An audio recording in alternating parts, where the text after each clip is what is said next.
Going on? Hey, Pet. What the fuck?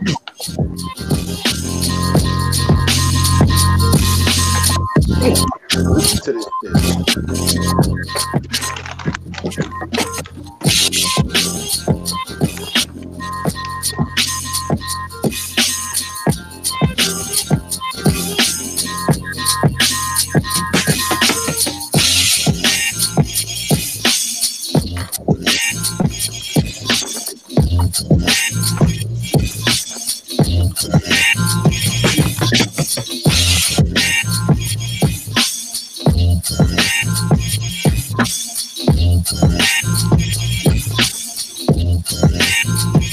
Let us show roll again.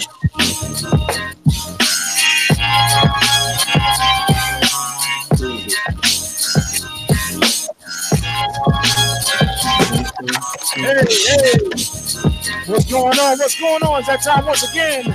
Talk That Stuff, number 119. That's right. We're up to number 119. I'm your host, DJ WIDEBODY. We got a couple cats in the panel. Let's go ahead and meet them. We already know them. We're going to meet them again. Shout out to the chat. Up first from the DMV. Ladies and gentlemen, let's give it up for Black Man. Greetings, Homecoming Committee on SoundCloud right now. Go check that out. Mr. One Too Many.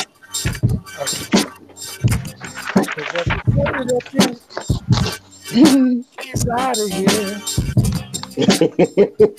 Up next from Flint, Michigan. Man, hard at work right now, ladies and gentlemen. Let's give it up for a man of many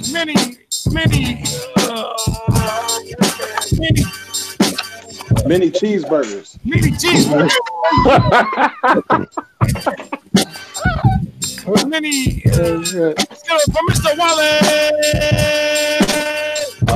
Since we plugging Double Negative People, Product Volume 3, Free Admission, Spotify, everywhere, all that good stuff. The man of many missions. Up next from Oakland, California, West Coast, different time zone. Ladies and gentlemen, let's give it up for RTO Beats. What up? Also, don't forget to check them out on Twitch. What's your Twitch name, RTO? RTOBZ/twitch.com. Hey, y'all heard it. Go check them out. That's fucking dry as a bit.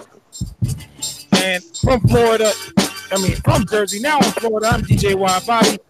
This is Talk That Stuff, number 119. One more before 120. And when you know what they say about 120, that's usually the default BPMs on your door. I'm DJ WIDEBODY. What's going on? What's happening? How's it do? What it doing? And how's it hanging? I'm watching. We got Red Dawn Redemption 2 in the back here. Could be sure to go check out RTO Beats on Twitch. He's playing a Red Dawn as well as That Blessed Girl. That's THATBL. You know how to spell it. Red Dead. Yeah. Red Dead. They say Patrick Swayze and Judd Nelson. BL, you know how to spell it. All right, man. How's everybody doing?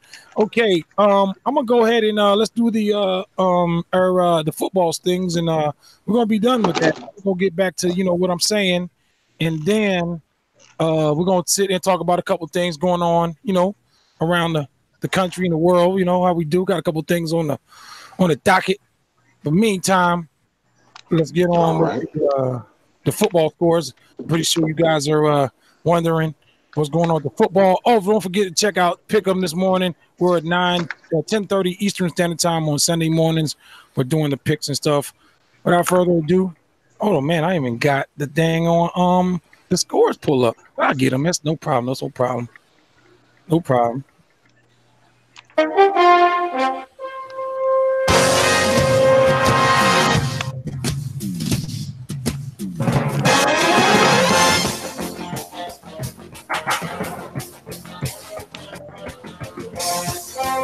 Hey, what's going on? Once again, Week 9 NFL. Some people are still boycotting it. Some are still cars, whatever. Yeah, football right now. It's the Green Bay Packers visiting the Green Bay Packers visiting the New England Patriots, and right now it's second quarter. Patriots winning 10-16. 17. 7. Oh, they just took the field goal. I got 16 right here. Yeah, they just did it. Oh, extra point. Okay. Okay, hold on 1 second. All right. Teams on the bye. We don't care about that. We need the score. There we go. All right, up next. We got the Raiders and the 49ers on Thursday. No need to explain that game. Just know the 49ers won. In Baltimore, it was the Ravens hosting the Steelers, and the Steelers get a division win. 23-16, they beat the Ravens. The Steelers are now 5-2-1. The Ravens 4-5. In Buffalo, it was a meaningless game. Bears still came to play football. They beat the Bills, score 41-9. Bills are now 2-7. Bears up themselves to 5-3. In Charlotte, it was the Carolina Panthers, another division game, hosting the Tampa Bay Buccaneers. And the Panthers, they're victorious. They beat the Buccaneers, score 42-28. Panthers scored franchise record 35 points in the first half. Wow. In Cleveland, it was the Browns. A Hugh Jackson-less Browns, a Ty Haley-less Browns. I think Greg Williams is now the interim coach. I would suspect that. The Browns fall to the Chiefs, score 37-21. The Chiefs improved to 8-1. The Browns 2-6-1. Man, they're sorry. And who's the thing? 6-1 or 1-6? 2-6-1. 2 wins, 6 losses. 2-6-1. Okay. All right, moving along. We got, let's see here, the Jets and the Dolphins. The Jets were in South Beach, and the Dolphins, the Jets scored 13-16. The Dolphins, one game over 500. They're 5-4. Jets lied to 3-6. In Minnesota, the Vikings hosting the Detroit Lions, and the Vikings get the win. They beat the Lions, score 24-9. Vikings now 5-3-1. Lions fall to 3-5. Can I say something? Can I say something about that? Go ahead. Stafford got sacked. The quarterback got sacked 10 times in the game, bro. Vikings defense is a franchise record. Wow. What does that tell you? Damn. He was on his back like Lacey Duvall in this. You ain't lying. Damn. Old angel ass out there. Who's Lacey Duvall? I need an explanation on that. Okay. I don't know. I'm not sure who you're talking about there, sir. Deflect. Google. Sure. I don't know who this is. Who are you talking about? I just heard somebody say. Moving along. You got the Redskins. They host the Falcons. The Falcons get out of there with a win. They beat the Redskins, score to 38-14. Falcons have won 3 straight games after starting the season 1-4. In Denver at the Mile High Stadium, it was the Denver Broncos taking on the Texans, and the Texans, they beat the Broncos by a missed field goal by the Broncos. The Broncos had a chance to win, but they didn't. DeAndre Hopkins, 10 receptions for 105 yards, 1 touchdown. Broncos fall to 3-6. Texans, they're now 6-3, surprisingly. In Seattle, it was the Seahawks going against the Chargers, the new LA Chargers, and the Chargers go still a away game. They beat the Seahawks at home, score 25-17. Melvin Gordon, actually the hero of the day, 113 yards on the ground, 16 carries and 1 TD. He actually is my fantasy running back, so shout out to him. And in the Big Easy, who they think gonna beat them Saints? It was the Saints against the Rams. The Rams coming to the contest. They're 8-0, looking to be 9-0 for the first time ever in franchise history. And the Saints disappoint. Well, actually, they stepped up and beat the Rams. Scored 35. The Saints are 7-1. The Rams are 7-1. Shout out to the Miami Dolphins, Nick Bonacani and crew. They're popping champagne. The last team that was undefeated has fallen. Wow. That's it. That shows you how hard it is to do that. Saints put up points on their ass that they couldn't keep up. Right. Michael Thomas, 211 receiving yards. That's a franchise record. Shout out to the Saints. Doesn't mean they're going to go to the Super Bowl. But hey, thanks for knocking the Rams off. this would be the end of the Talk That Stuff NFL scores and stats. That'll be it. Thank you. Wow. So that's it, man. The Rams. I'm going with the Rams, man. I don't know. It's hard to do, like you said. It's very hard to do to go on the field. What was the score again? 45-35. Damn. Oh, it was 35? Because it was like 35-15 when I was watching. Yeah, they Rams. They tried to come back. Okay. Yep. Ravens at home. They lost. So my little football pool on this podcast is all tore up.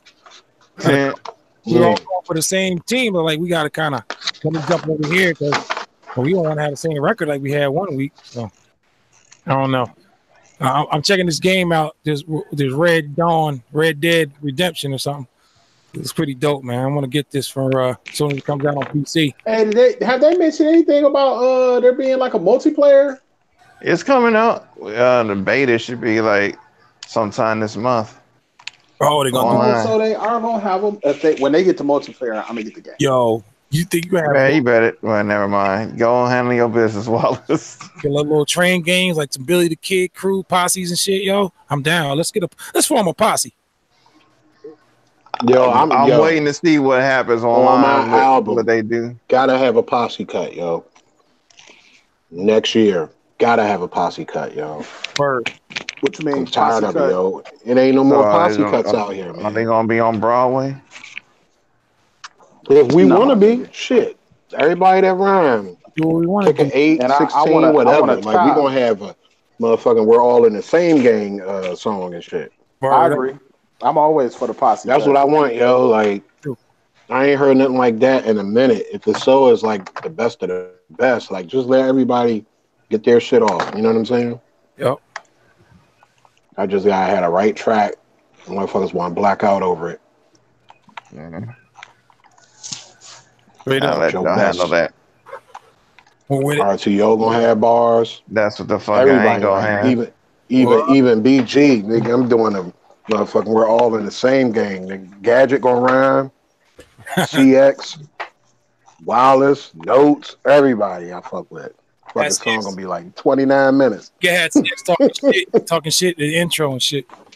You know what I'm saying? Little comic relief in between. Go around. Motherfucking beat medley. That should be its own EP. I go smoking dippers.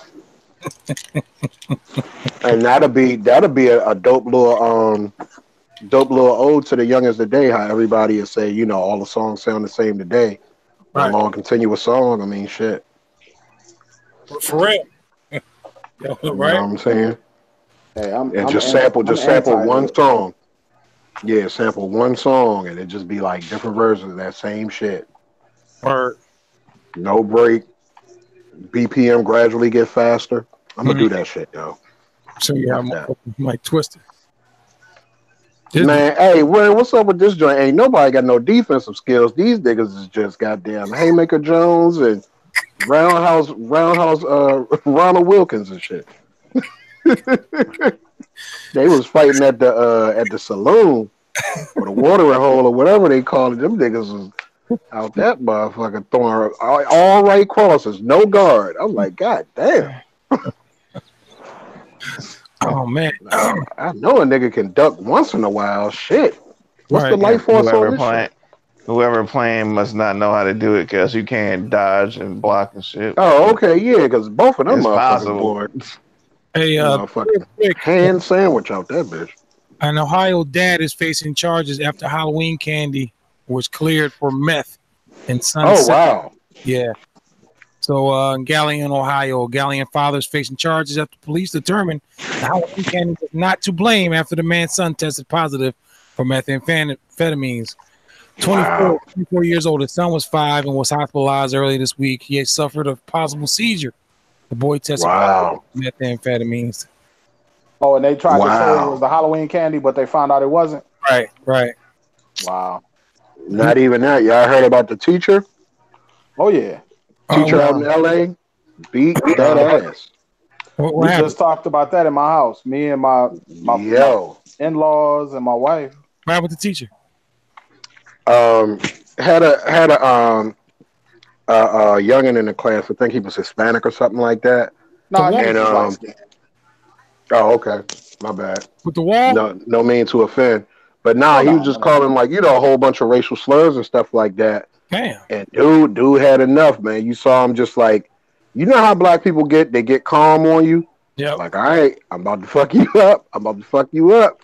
And he didn't even yell, "You going to jail now?" He just swung. Like his hands was kind of weak, but you fighting like a 13-year-old. He dropped him. Dude hopped back up, and then his man's. This was the corny shit. Like that's the thing about youngest man. Why you gotta watch him. Like you fuck around and you pull your phone out to start recording the shit.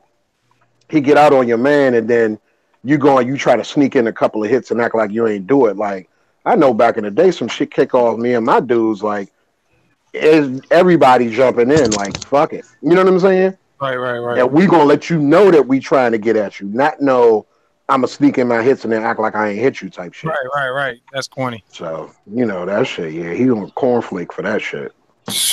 But it's crazy because I mean, the shit he was dealing with. Of course, he should have handled it different, but he'll probably never teach again. I don't think so. So I'm confused. Who was what? The teacher I would love to give a little bit of perspective. No, tell them exactly what you saw. Basically, from the video that I saw, it was 2 videos, and the first video was the kid throwing a whole bunch of racial slurs and stuff like that to the teacher. At the teacher, and the teacher just held back until he couldn't no more. Yeah. Then they show the next clip, and the teacher's just standing there. But it was one of them things. You know how we do. We black. You keep talking your shit, and I'm gonna just get closer to you. And once I get within striking distance, I'm gonna just you can. And then, but that first initial joint, I mean, Younger got the blocker like, oh shit. Like, he fucked around and hit him with the 3-punch Kano combo. And dude said, oh shit, man. That's what made me think that. You say he was light skinned. Listen to how he say, oh shit, Wallace. I don't think he was light skinned. Okay. So yeah, my bad, yo. So this is what I will say about it. Because I watched it and I tried to, I've never had to address a matter like this in my career. Like somebody fan on the kids. But here's what happened. So supposedly the teacher said something to him about some kind of uniform violation, some kind of uniform issue. And supposedly the teacher said something slick or sarcastic. I don't know. But so the kid approaches him like, what you say, nigga? Like, what you say, nigga? So when they say he was using racial epithets, he was like, what you say, nigga? What you say? And kind of like walking up on him. And now the teacher is 60. The teacher is 64. Okay. So you can see the teacher walking away, this, that, and the third, blah, blah, blah. There was some other things that was said or whatever. And the teacher kind of moved back towards him. And there was still some things being said. I don't know if my man was saying something under his breath or something like that. And the OG took off. Yeah. And so this is how I would view it. I mean, obviously, the district is in a very tough position in terms of being able to maintain employment for this dude. I mean, flat out, like you already know. But what was their relationship like before this happened first? Because it seemed like that was kind of commonplace for him to jump out there like he did. Or I'm just curious. I'm just curious about that. I don't know. There's a lot that we don't know. But what I do know is when you're in a classroom, we as administrators, and we always believe that if you create certain kinds of relationships with your kids, that there are certain things that you're not going to have to worry about.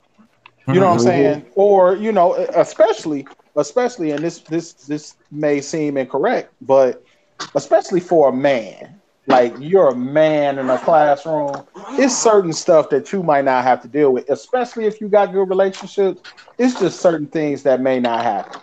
Ain't nobody gonna get Nevertheless, out on you like that right. and give you that type of Nevertheless, fever. Yeah. Man, what's up? nevertheless, if you're in a classroom and you feel threatened, now I'm a say this. If Nah, what I've seen I it. would have told the OG, you should have just left. Just walk out the Yeah, room. yeah, that's what I'm thinking. Yeah. If Right. you felt like it was getting to that point, walk out the room. We will Mm-hmm. deal with whatever else comes about. Right. But when you in that classroom, you are a man first. Damn right. You're a man first. And it's funny. I was telling my wife, I was just talking to a principal up in Flint. No, I Mm-hmm. shouldn't even have said that. I was talking to a principal up in Flint, and she was telling me about something that like a fourth grader has said to one of her teachers. And I'm not going to say what he said, but he said something. He asked him if he had ever performed an act, and if an act had been performed on him. Flat out, not coded, anything, just flat out asked him. Wow. Oh And wow. I'm like a 9-year-old. You know what I'm saying? Like a 9-year-old, right? Wow. And the teacher got really flustered by that, this, that, and the third. But and so it's like I feel for I taught before I went into leadership, so I feel for teachers in that there has to be a line that can't be crossed. Now, my expectation is you use your professional skills to be able to avert a whole bunch of shit.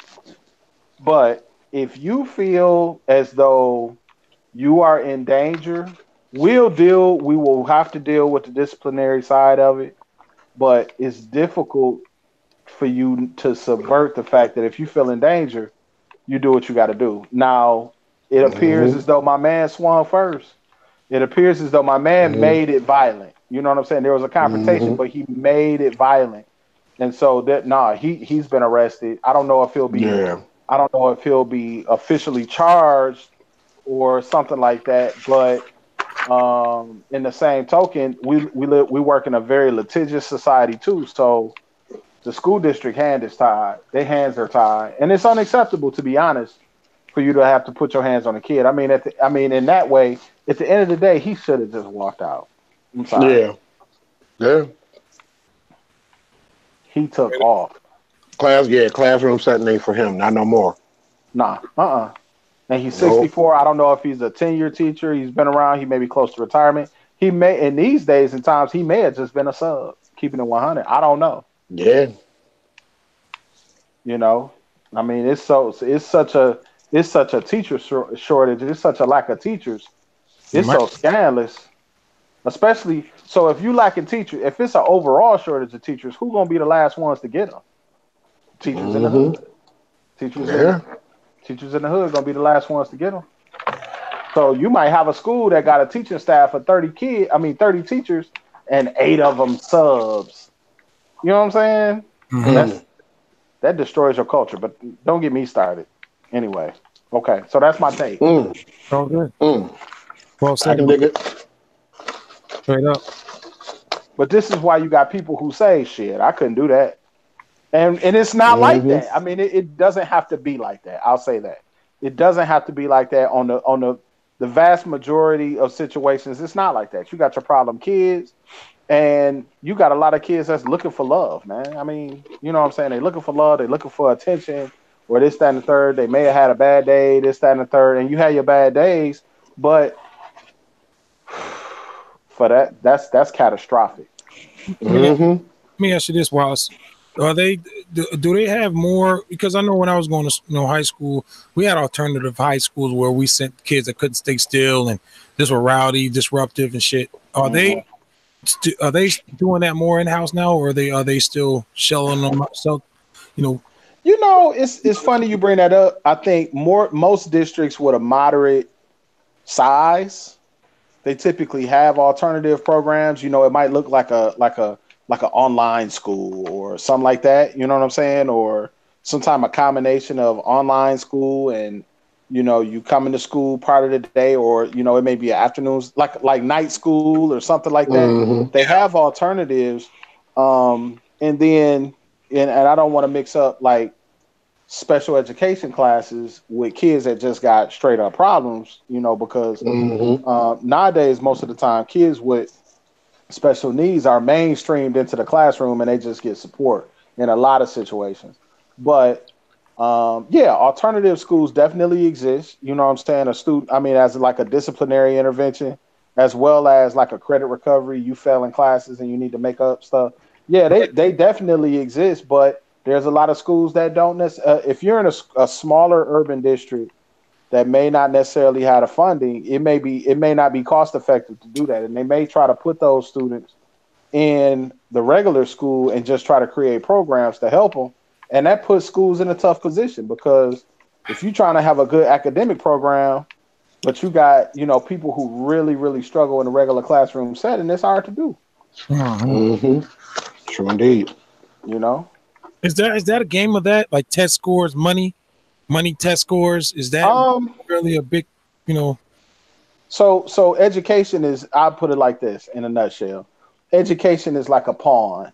It's a pawn because it's a morally based. Everybody knows the importance of school, but at the same time, it can be very costly to do the right way, and there's a lot of X factors that determine whether or not a school is successful or not. So in these elections, you're gonna hear people talking about education, education, education, education. But after the election, it goes back to the same shit. You know what I'm saying? And it still comes down to, at the end of the day, it still comes down to that teacher and that staff of teachers and those kids. And you got to get it how you live, and you got to operate within the constraints that you existing in. And I mean, it's just a pawn, bro. It's kind of ridiculous. Yeah. If that answers your question, I'm sorry. No, that did. It did. It does. It takes me always back to the Lean on Me when they were trying to get scores up for the state took over, and I'd be like, in some cases, maybe you want the state to take over. You know what I'm saying? Yeah. And what I tell you is the reason that certain schools aren't successful, especially schools in urban environments, is because kids come to the table with a great deal of challenge. It doesn't mean that kids don't want to learn or they don't want to, this, that, and the third. But, you got kids that come to school and they got trauma, dog. They like, you know what I'm saying? And so they come to school looking for some kind of combination of, what I always say is, kids come to school and they want freedom, they want relationships, they want power, and they want safety. If you can provide a balance of those things, then you got the capacity for kids to start learning. But, you know what I'm saying? If you have a student who goes home and they feel like they don't have no power in their life, and they look at the way in which you do things, and they say, well, shit, I can take some power from Mr. McQuarrie. Right, what I'm saying? They might do that. Or they might be looking for acceptance. So having a good school is a challenge, especially when, you don't have a great deal of support, from the community in terms of being able to provide some of those services, dog. Right. Are you in that, like, school is from like 8 to 3 o'clock. Is after school program where it needs to be as a overall, where it needs to be to keep these kids occupied? Well, it takes, research says that, extracurricular activities definitely are a plus for kids. But again, you have to deal with those other elements that keep kids from participating, like transportation. You can keep kids after school. How they gonna get home though? Especially when in a situation where schools are covering larger and larger areas. You know what I'm saying? So, if I keep kids home till 6 o'clock, I gotta have some kind of system in place to make sure they can get to the crib. Right. And then, also, they cost money. So for us, we are grant funded. It's a lot of programs that's grant funded through federal money or this, that, and the third to provide these kind of services to schools. But when you don't have the money, you kind of got to figure it out. And then, so when you look at athletics, I'm an advocate for athletics in schools 100% because it teaches kids so many different things. I don't necessarily want it to. I don't necessarily want it to have more emphasis than academics. Academia, yeah. You know, but it's athletics have saved a lot of people's lives in our neighborhoods, dog. Mm-hmm. And built relationships that have lasted for people's entire lives. So, extracurricular activities are definitely Sports and the important. arts and fine arts. But then again, you also gotta base it around what the kids want to do too, man. You can't come in there and say, "Hey, we got this amount of dollars. We're gonna do a basket weaving class." No, you got to do something they're interested in. You're losing. You know, so I'm glad you said that as far as the academics and the sports, because a lot of times it was somebody that would say, I mean, we're looking at things through a different mirror. You're on the front line with these kids. You were for a lot of years. And I'm like, man, I look at it as, let's just keep these kids' attention. Like, I do agree, give them something they want to do. But I feel like when I was in school, I didn't want to do fucking pottery and home ec. I wanted to do something like something that I wanted to do. That's part of the problem, though. We're not learning. I personally feel like they shouldn't have got rid of that. Yeah, that's true. That's the home ec part, because people can't people can't maintain households, balance checkbooks, all of that shit, and then you got credit and debt, and you got people just popping up with programs and scams and shit instead of just teaching that at an early age, and now you won't get duped. You know what I'm saying? That's true. So I will say that the focus, and I don't know how much I've kicked it with y'all about this, but the focus of my research is on how to make music production a part of a school's curriculum in an effort to help them learn other things. Wow. And from the research that I'm showing, I found out, dude, like, have you ever considered the fact that there's an ethic of work? I don't know if I talked about this the other night, but there's an ethic of work that people in music have. Board meeting. Y'all had some good shit last week. They be like, I'm on the grind. I'm grinding. We ain't sleeping. We working. And but that same mindset doesn't translate to other areas of people's lives.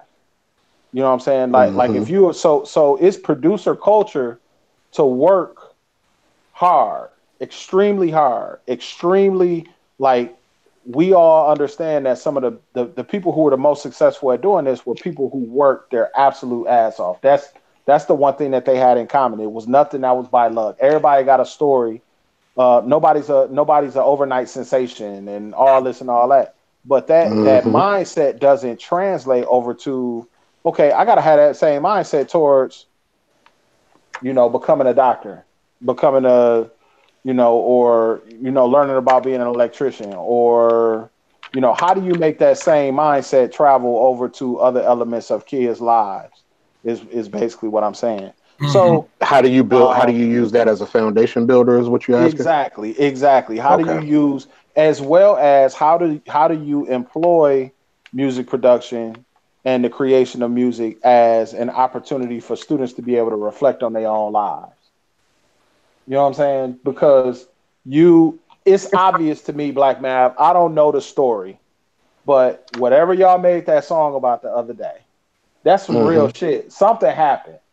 Oh, that's why I was going to tell you the story. I was going to tell you the backstory. And I want you to tell the story. I definitely want you to tell the story. But see, it gave everybody an opportunity to process something that happened. And it may have been picking fun. And that was everybody's take at that moment. That's why I was like, you know what? Me just quote unquote keeping it, I call it being stingy. You do something and it's like, it's got some level of intent there, but you'll just be like, oh, this may help somebody. And in all actuality, once I thought about it and got over the funny aspects of it, it just might. If you really sit and you listen, it's like, don't be that guy. Essentially what happened was the chick that's rhyming on the song, I went to undergrad with her at school. So I wound up getting down to her house because it's homecoming or whatever. And she had this dude, the dude in the picture, that she wanted me to meet him. Now, disclaimer off the break, she already hollered at him, so he was cool with us putting the track out and using this picture or whatever. So it ain't no shit where somebody going to fucking beat me with a bedroom slipper or something if they see me in the street. But either way, I wound up meeting him, and first impressions are first impressions. So I had my impression of him because definitely ain't dogging dude, but he was younger, and it was one of those things where he definitely let me know that I was older. You get what I'm saying? Like, Right. Thank you, sir, and stuff like that. And I'm like, I get you, but like let's go ahead and get into whatever, because she was like she wanted to try to do some stuff. So Beast was down there with me or whatever. He didn't go to undergrad with me, but he cool with some of the folks too. So he fell through there too. And he was saying, hey, I got this song that, I need a hook for where you sing better than me. So let's see what's up. So the dude is, on his shtick at that time and like, let me do this and let me do that. And I'm just kind of looking at Beast like, yo, this ain't really cutting the mustard. Let's go ahead with my producer hat on, like, yo, let's go ahead and not let this have, kill the whole energy. Right. There you go. Long story short, now it's other folks there, so it's libation in the air. It's everything. Let's just put it like that. It's everything in it. No hard drugs, but the other shit, the gateway shit was in the building. Less. Okay. Yeah, say less indeed. So so he winds up having his own little personal nip. Got, pint of hen rock. And I'm like, all right, like I see you and you favoring this bag over getting work done. So I'm like, hey dude, since you're giving me the sir title or whatever, before you get too sloppy, you want to make sure from here on out, you conducting business first. If you're going to go and you're going to tap the bottle or whatever, make sure you handle BI first. That's a life lesson. That ain't me trying to downplay him or nothing like that. Right. Obviously, he didn't take to it because stuff kind of went south where if I was that type dude, I could have wilded out. Now, let me ask you this, Wallace. Say if I came to your crib or whatever to record and you got your mic set up and you got your laptop and everything set up and I'm supposed to be recording, I wind up getting somewhat kind of not pissy drunk, but I'm sloppy with mine and I knock the mic stand over to the point where it hits your laptop. I'm pissed. Yeah. Session over, right? So I was like, all right, like, go ahead. I ain't really riffing. My shit ain't broke, but let's go ahead and wrap this up. So he was like, I'm sorry, sir. I'm sorry, sir. So we sipping ourselves, and I'm like, I'm glad I was a good sport about it, because Beast was ready to go, and I was like, nah, man, it ain't about all that. We, about having a good time or whatever. But he just sits in the chair and tilts his head back and passes the fuck out. So I was like, what? Bruh, you got a song coming. And all of that you hear in that track, I'm talking about from chord structure, drum track, all of that was done on the spot with him sitting right there. And we laughing like, yo, that'll go for this. And then I was like, yo, why don't everybody just get a verse like on some posse cut shit? The chick was like, man, I don't rhyme. I was like, freestyle something. I said, we'll make that shit work. I'm hyped now. You know what I'm saying? Because it lifted the room up. Because everybody was kind of looking like, damn, like, I hope this nigga ain't really tripping about his shit. Because dude wasn't, he ain't prepared to spring for whatever he fucked up. Luckily, he didn't. Hey, let me ask this. So, Scrappy was on some music shit? Like, my man that passed out was trying to be like on some music shit or whatever, and he was he was a singer. Yeah, he was a singer. He kind of got put on you because you was, what I'm saying, you mad?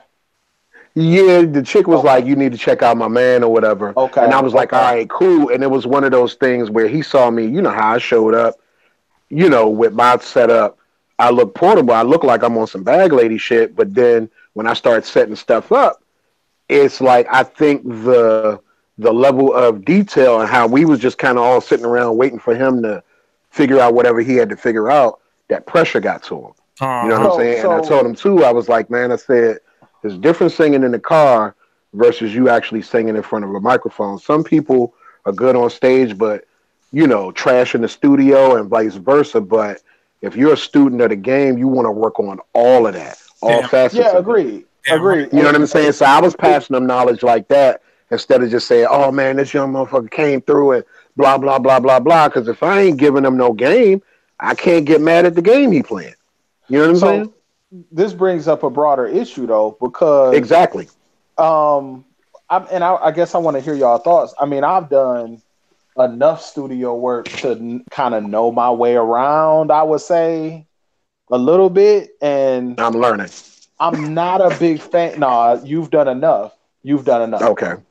All right. And I'm not a big fan of people coming to the studio like focused on getting fucked up.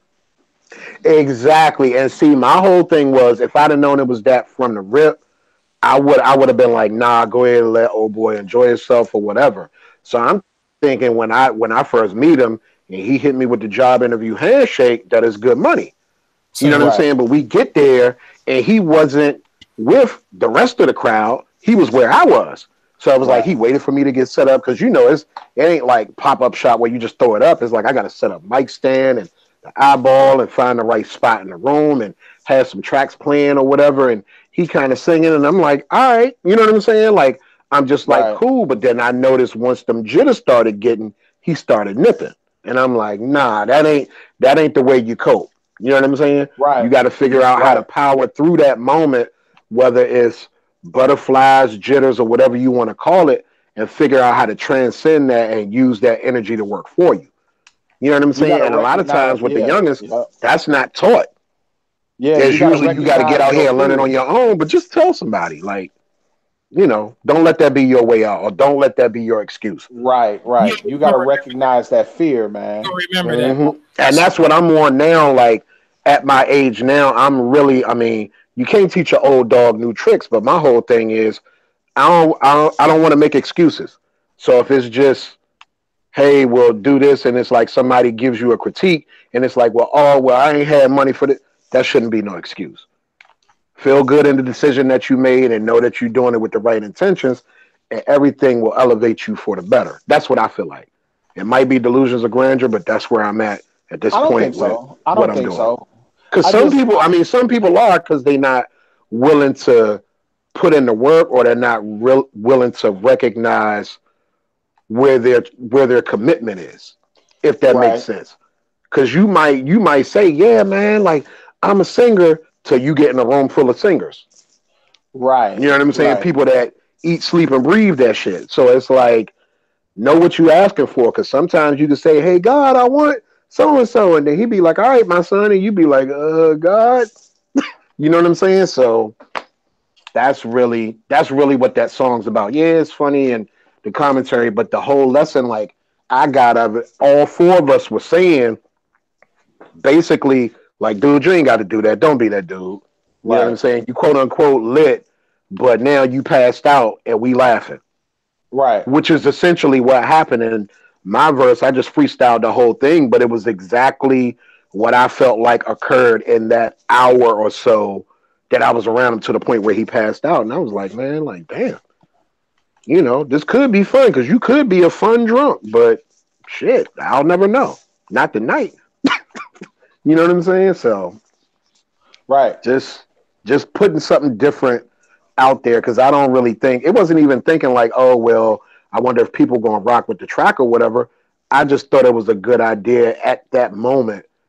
Man, we should go ahead and stamp this, because I mean, keeping in mind, like, all of us were getting together, having lost three of our classmates since last homecoming, so that was Okay. fresh. You know what I'm saying? Like a lot of stuff was there for things to potentially go sour, and folks that kind of take the energy where you getting back to your day to day in your life, and it's like, man, that shit was trash and whatever. But it's like, nah, people had fun and enjoyed that moment for what it was, and it was actually a mini vacation. You know what I'm saying? So that That's was good. cool.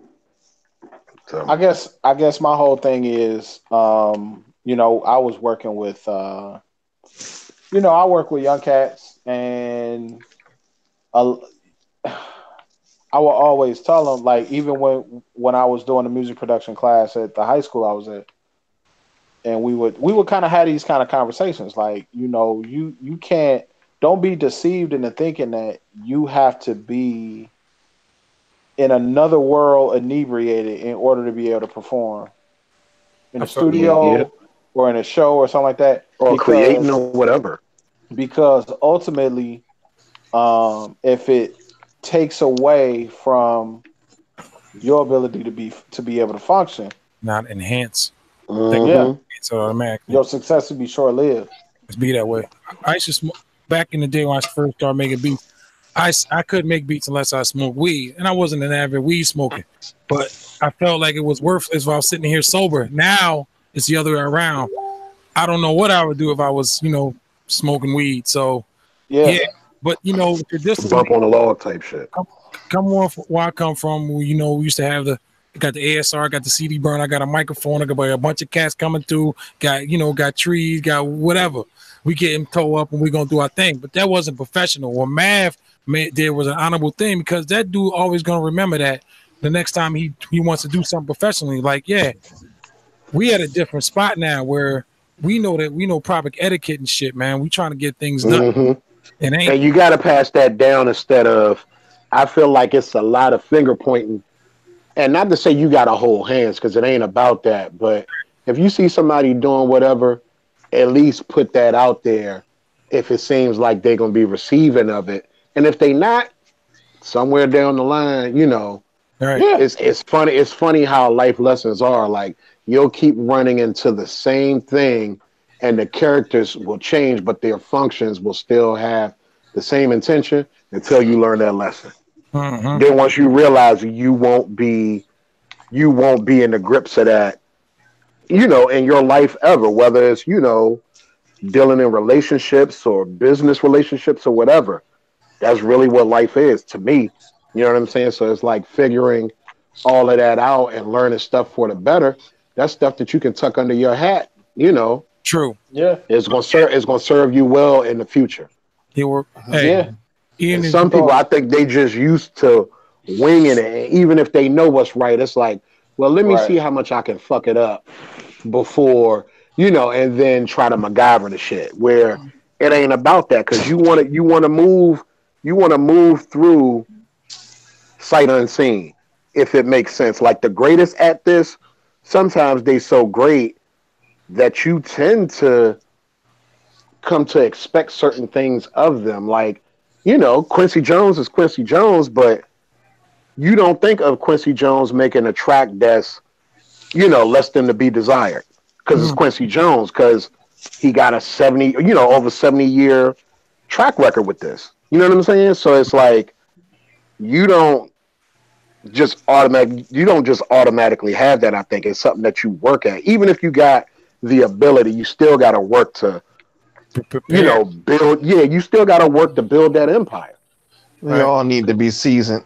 I mean, like you said, the shit don't just come out of thin air. Yeah, you gotta work that shit. A lot of it is. And for some people, like going back to athletics, for some folks, it is like, they got the freakish ability and talent or whatever, but if you don't take time to nurture it, you won't even realize what you have. And it's a lot of people, on some poke high type shit. That's what I call it. You know what I'm saying? 4 touchdowns, 1 game, and and I just think about that, and I think about the OGs that's still doing stuff, and folks, quote unquote, trying to get on. And that's what bothers me about the game now, because I know when I was coming up, it was messages in the music. And for the most part, it ain't really no messages no more. And if they are, they'll say it in a podcast, but ain't nobody putting it to wax. Always. And that's what I'm trying. I'm trying to run across the artist, not to the point where they got to Farrakhan you to death. You ain't got to preach me to death, but give me some game. Give me some game, and don't let it be convoluted. And they'll get fans, because people feel that shit. And if it ain't, sometimes I've learned just with the general public, you tend to run into what grabs them now. They just rock with certain stuff a lot of the time because ain't nothing else around. You know what's funny, man? A lot of these young cats right now that's out there that's not having a message, they're gonna come a time where they're gonna have a call, coming to God situation, and they're gonna have to start dealing with reality and shit, and they're gonna have an epiphany or something, and then it's like seems like that always happens. I've even been there back when I don't say if I was just as reckless, but music I looked at differently. It was always a substance thing with me. That's how I was raised. That's what it was, man. It's like, yo, we rewind this and listen to that again, type of fucking. But these young kids are running to something where got all this money and taking all these drugs and sipping all this syrup, and they're gonna have to come in a God call, and then either it's gonna be too late because they're gonna be under the ground, or and then you have some cats like DMX that he don't care what happens to him. He's just like a ticking time bomb, and he hasn't hit rock bottom. It's like hit lottery, man. Go ahead, bro. Well, I think for a lot of people and where we are now, instant gratification is pushing a lot of stuff. So for the slow burn or that moral victory, a lot of folks, even though they know that will be, a lot more gratifying and something that you can be proud to go back and tell somebody like, hey, I had to go through this to get this and it'll always stick with me. It might just be, hey, let me go for this quick joint because it's going to be everybody's looking at me right now. And then, if they not, I'll just find something else to do where they looking at me again. And that's how I look at a lot of stuff with the arts nowadays. Like even when it comes to dancing, like dancing isn't communal. I talked to Gadget about this. Me and him had a debate about it on his podcast, My Office Hours Are. And I just told him, I was like, people ain't really dancing no more. It's like an individualized thing. Really? You know what I'm saying? That's crazy. And that's my personal take. And I could be wrong, but if you go to I've seen receipts, most venues, even for folks that's maybe, you got to be in a certain demographic. And then you find most people either they bunned up or trying to be bunned up at the end of the night. So that's the only reason you slow dragging or, let's do our synchronized dancing and our old school moves or whatever. But for the youngins, it's, oh, let me see what you're doing to be seen. Okay, let me do something. You know what I'm saying? It's the back and forth. And I think it's fun doing that. Don't get me wrong, because I don't want to say like I'm anti-fun or whatever and I'm just an old cantankerous ass nigga. That's not it. It's just that it's a benefit by people spending time together the way that they do. And it's it's not as beneficial sometimes when you spend time around somebody, but you're not spending time. Meaning, like, I've been in a room, like, whole family in a room, and everybody's doing their own thing. You know what I'm saying? One person watching videos on YouTube, other one watching Choo Choo TV, and somebody else working on a mix. You know what I'm saying? Like, that's the household, not like we all sitting around watching Family Matters back in the day. You know what I'm saying? Right. So all of that, like, different things that kind of played to that was when MTV came out and you had cable stations that offered this and everybody could kind of go and carve out what they want, but you still got to make time for that round table. You know what I'm saying? That's usually the dinner table. It used to be, but people ain't even having dinner no more. Man, you know what I'm saying? In their house, they do that. Snack box and you keeping it moving. You did your homework, all right. You know what I'm saying? So I agree with you. It's a lot to look at, and if it's coming across like finger pointing with whatever, most of the time the lesson ain't gonna be learned till it's too late. All right. I want to add to that. This might be off topic a little bit, but I'm gonna backtrack what you said before about the art. Like I remember like when Gin and Juice came out, with Snoop Dogg and shit. That song, and then I used to DJ as well. I put that song on. I DJed until about 2009, and I could put that song on and get away with it. My thing was it was a song where it wasn't dated. I could put it on anytime. I don't think in the last 7 or 8 years, these songs that come out, they don't have any staying power to them. It's like it comes out like you notice that like you can't go back and like no one's going back anymore, and it's not that memorable song that someone made back in 2013 that you could get away with rocking out with it. Like I think you can. It just wasn't It just wasn't a lot of it, but to a degree, I think time's going to have to tell if that's the case. Because we can't really, like, we can do that for this for, but for somebody else that's maybe 25, maybe 30, maybe 20, that time will tell for them when they feel like, turn that shit up or turn that shit off. Like, I ain't gonna lie, for me, a lot of that 80s shit, I'd be like, cut that shit off.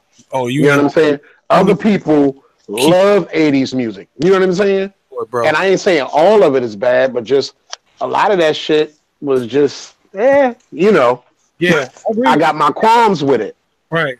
So, it's kind of like what floats your boat. You don't know until the time shows up. And you'll be able to see by the way the airwaves look, because for now, it's like when you go to the contemporary urban stations, it'd be like the shit that we came up on, like New Jack Swing and this and that. So I'm like, give it another 15, 20 and see if, Mike Jones or Mike Will Made It or whoever else is going to be on the airwaves again on those particular stations. Or will there even be tangible radio like that in the future? It's a lot, it's a lot of things that's kind of uncertain for the future. I feel like the new music is like extracted out of it, and the soul is like, hell no, it ain't. Because Anderson .Paak new joint on the way out, Oxnard, nigga. Nah, that's the thing. It's now this has always been my argument. It's not that people have stopped making great music. It's the fact that the music that is more so, quote unquote, what we may regard as cookie cutter and one continuous song, that's what's getting the forefront. And it's not that balance of both of them being able to get their shine. So you can listen to the radio back in the day and you was going to get a hodgepodge of everything. You was going to get Crisscross, you was going to get DOS Effects, you was going to get KRS, you know what I'm saying? Like, you was going to get all of that at some point that might fall across your radio dial, and you was going to be thoroughly pleased. Now, you're going to get that run 15, 20 joints, depending on what record station you're listening to, you can hang it up. I'm a skimmer. I don't really listen to music anymore. I listen to special, y'all drop something, but I'm a skimmer. So when I skim, I'll skim through the radio real quick. I gotta, I'm not really an average music guy anymore. Kind of, I listen to the old stuff when I get in my little zone, whatever I'm working or cleaning up or something. But I don't know. It's just. I'll tell you another big problem I found, or I find, if you will. This is, of course, my opinion, but for the most part, different cities. Like when I travel, I like going to different cities and hearing what their radio is. What's being played, what's their local stuff.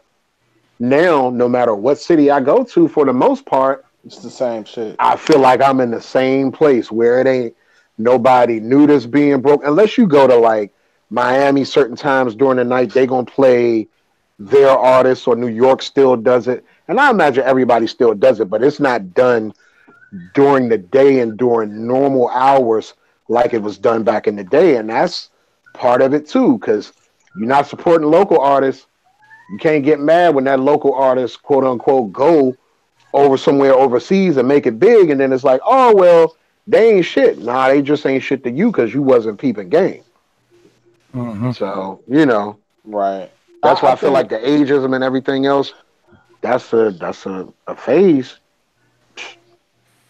I think I was thinking about the original question you asked about, records from 2012, 2013. I think those records exist, but they all sound the same. There are, trap music kind of came and just really massaged black music and pop to death.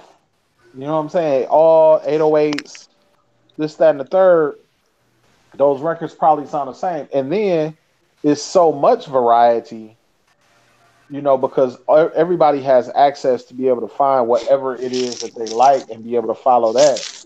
That you don't have those. It's rare that you have those universal just records that are just absolutely unfucking deniable. You just don't have those that where they, and I hate to use the term crossover, but you know they permeate a whole bunch of different audiences, and that's what's so amazing about. And you can feel how you want to about him, this, that, and third. I think that's what's amazing about Drake's run, because he has made music that has permeated all of these different little segments. You know, I mean, because nowadays you can go to Spotify, listen to whatever you want to listen to. You can go to SoundCloud, you can do this, you can do that. Right. But, you know, Drake makes music that can go in the club. You know, girls NBA like game, yeah. And, yep, it's licensable. This, that, and third. So, yeah, I think that it's harder to make a big record nowadays, but in the same token, it's easier because as long as it gets in the hands of your, look at the Mo Bamba record, the Sheck West joint. That's a huge record, but what makes that record popular and why that record lines up with so many other records like it is because of the energy. And you can get that, you can capture that same energy from a lot of records that have come out in the last 4 or 5 years. Like when that, it reminds me of the first record it put me in the mind of is that Bobby Shmurda record. Okay. You know what I'm saying? They both got that same energy, that young, ridiculous, out of control, rebellious ass fucking, you know, that's like energy. So, you know, when I first heard it, I was like, "Oh, this is gonna be huge. This is gonna be a huge record." Yeah, I need to stop being stubborn and start curating. Hey, man, if anything, you got Spotify? No. Get that. Get Spotify. Listen to what's hot. Listen to Rap Caviar one day. Get that too. Like and what you can kind of tolerate. I'm trying to get back into DJing too, and like I damn sure I'm out my league right now. I'm not even into the. I used to be. That's another thing. Like back one time, I was just DJing for a living. Like that's what I was doing at the time, and because I was out of work, and you know it kind of worked out. I was able to stay in a living outfit. You know, I was up on every fucking thing that dropped. And right. It's like, you know, it's like what the fuck. I kind of got, you know, like I said, I started back to doing production in 2013 into 2013. So I was like, man, I just got tired of music, man. I was disappointed on where it went. And then I still didn't have the, you know, at the time, my resources to how to find it was like, you know, I was so third grade with it. It was ridiculous. But now, you know, I mean, to be honest, it's been gone for a minute. I mean, it's been gone since the Snap era. Radio wise, I mean, but it ain't gone just from the radio. But I mean, we talk about this shit all the time. I mean, for me, I don't give a fuck about the radio. I find the shit other places. There's other people that's out and are on the radio, but that's not how I get their music. I get it through Bandcamp or SoundCloud or whoever. Like Wallace say, like Anderson .Paak found out about this shit through Bandcamp and everything. Right. And cats like Terrence Martin and shit. He may not be on the radio, but they damn sure got the funk, because that ain't gone. Funk would never die. So it's just the shit just on the radio. But they gonna put the bullshit out because Clear Channel owns all these damn radio stations, and that's the agenda they pushing. So that's why I say you're gonna go everywhere and hear the same shit, because it's the same fucking company that owns all these damn stations. Right. Everything is hot, whatever. So you put it on the hot, whatever. You gonna hear the bullshit. Clear Channel is the devil. And whoever owns them, shit. For real. So I would tell people to change, and I've kind of been about this for the last year or so.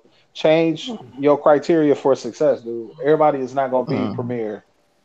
Everybody is not going to be the producers that permeated the culture in the late 90s and early 2000s when it became a producer culture. You know, with the Neptunes and Timbaland, and everything that they were gatekeepers. Like, you had to go through them to get in the game. Like, you had to have the music right. Where are they? Where are the new ones? Where are the new?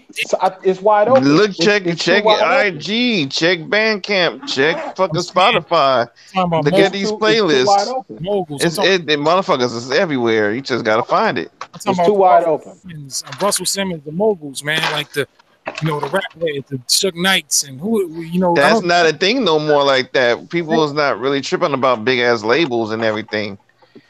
You got your major labels, but for the most part, you ain't gonna have 50 million labels like it used to be.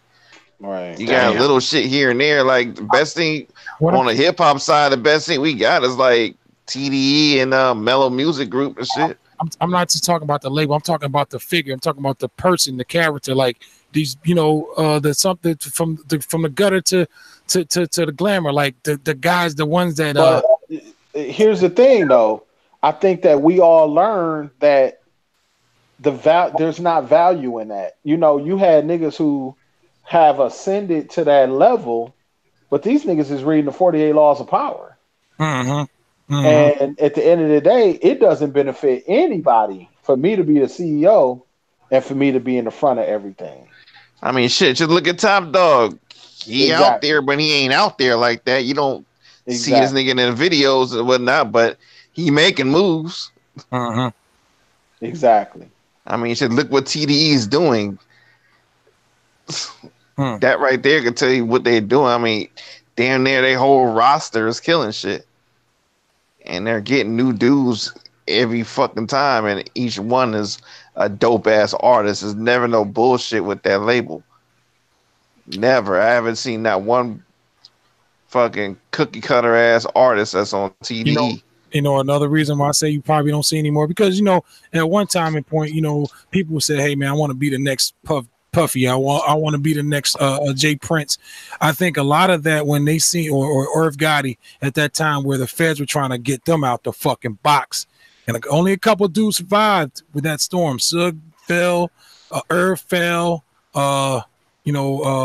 Diddy. They tried to get Diddy, but Diddy was just too smart for him. People don't want to. Why would I want to do that when I could see 20 documentaries on YouTube on how you started and the shit that you've been through? Nah, I just do this independent shit and I'll be my own brand. I don't need no. Shit. Look at fucking Tech Nine, right? Killing it independently. Where's he from? You don't see him. Tech Nine's from KC. Okay, yeah, Kansas City, yeah. But he out there, but he's out there as an artist, but not as a label. We know independently what fucking strange music is, but we know Tech Nine as the artist, not the fucking CEO of fucking Strange Music. But Strange Music is killing shit independently. They are number one independently, and been that way for years. But like I said, just Tech is just the artist, and when he want to put himself out there, he puts himself out there as Tech Nine. Right. And he does shit the right way. He will rap with every single fucking artist on his label. Unlike the other dude. Which one is that? You know what I'm talking about. I have an idea. Wallace partner. Damn. Out there from the D. Trick? Nah. I don't think that dude's a Eminem? I think Eminem. Eminem, oh yeah. When I see Detroit, I just think of him. Hey, listen, I'm gonna tell you, I don't think that there's a right and a wrong way to do this whole thing. I just believe that you work records until you can't work them no more. And sometimes you might catch fire. And, yeah. Nowadays, you do, you don't. But nowadays, catching fire comes down to social media more than it does to have a great record. I saw a record the other day. I saw a guy on YouTube has 12 million views for a record that is dissing Mia Khalifa. You know who Mia Khalifa? Well, do you know? Because who Mia he's Khalifa dissing Mia Khalifa. That's why. Exactly. That's the only reason why. Exactly. And the record is Wow. It ain't got shit to do with the music. He dissing Mia Khalifa. the record is trash. So it's meme rap. You know what I mean, basically. The more bullshit you do, the more views you're gonna get because you're out here doing bullshit. Right. And the game has changed, man. Hey, thanks social media for that. Motherfuckers out here doing all kind of dumbass shit to get seen. Right. Who do we thank for that? We thank Soulja Boy for that because he was like on top of that. He was like one of the first niggas to do that dumbass shit. Yeah. Well, I don't. In terms of niggas pulling stunts outside of music to get on, it would happen. I guess I'm thinking about like it's hard to say. Like I remember when Dipset started wearing pink. Yeah, but that's here. Let me finish. To a certain degree, modern success in the modern music industry has had more to do with attention than the quality of your music. Absolutely. And how you stand out. Period, point blank. So I think technology has just changed it. God damn, nigga. Like piss on the side of the bowl, brother. You alive? Like you pick one with the crab pot, nigga. I'm about to go to bed. What I'm saying.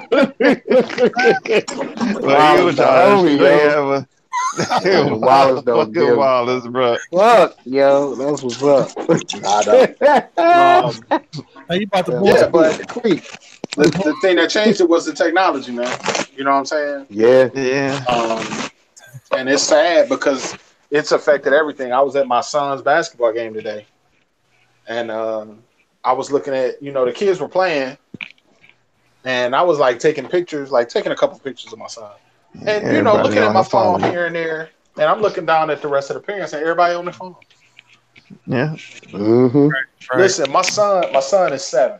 I let my son play Fortnite on Saturday mornings. Okay, Saturday mornings. That's it. Saturday mornings and a little bit on Sundays here and there if we ain't doing much. This dude was down here watching a video on YouTube for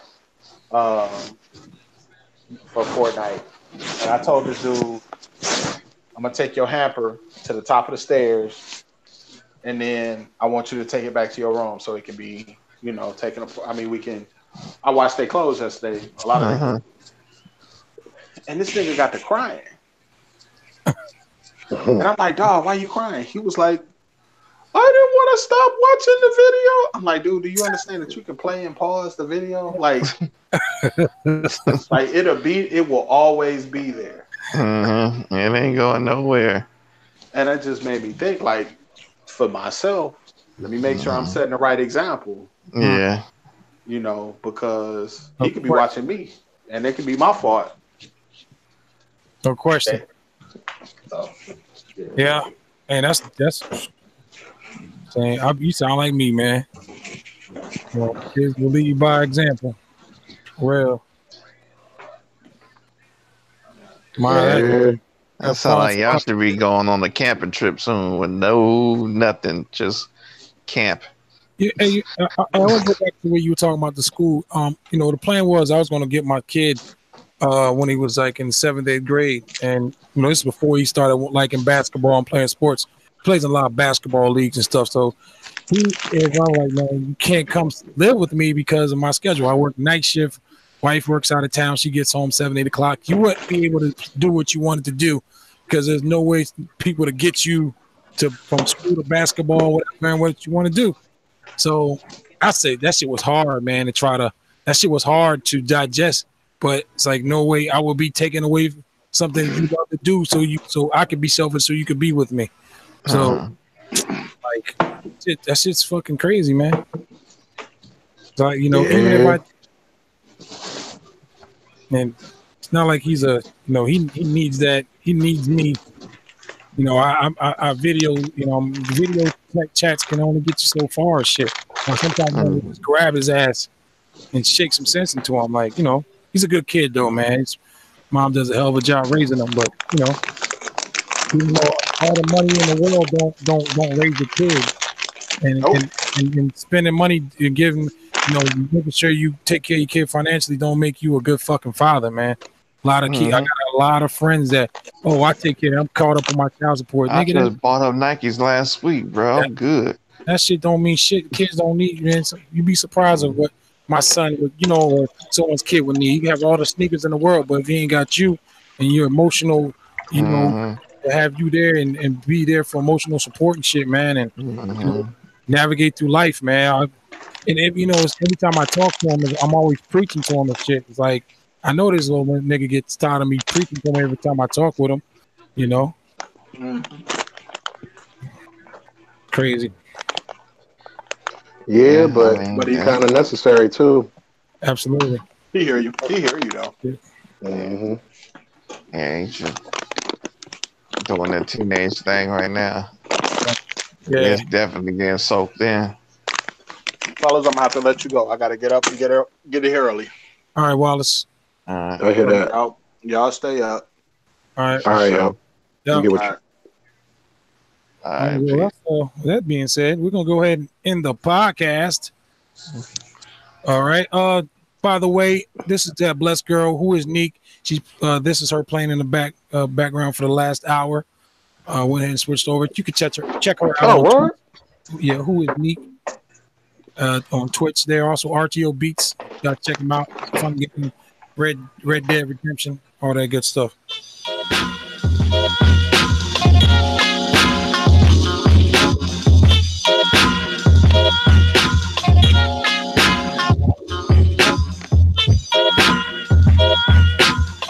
I'd like to thank Mr. Wallace, Black Mav, RTO Beats. I'm DJ WIDEBODY.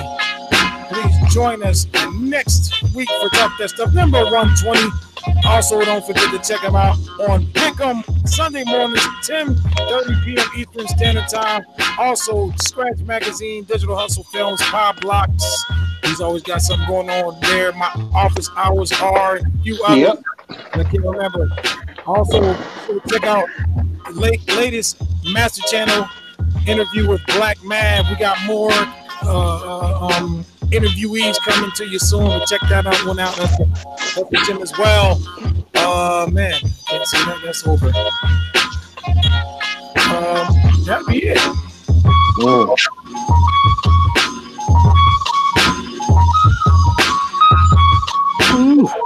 From all of us here, like to say peace on 3.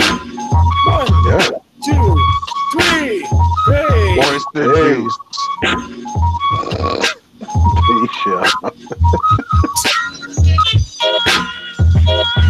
This track's stupid. I'm saying.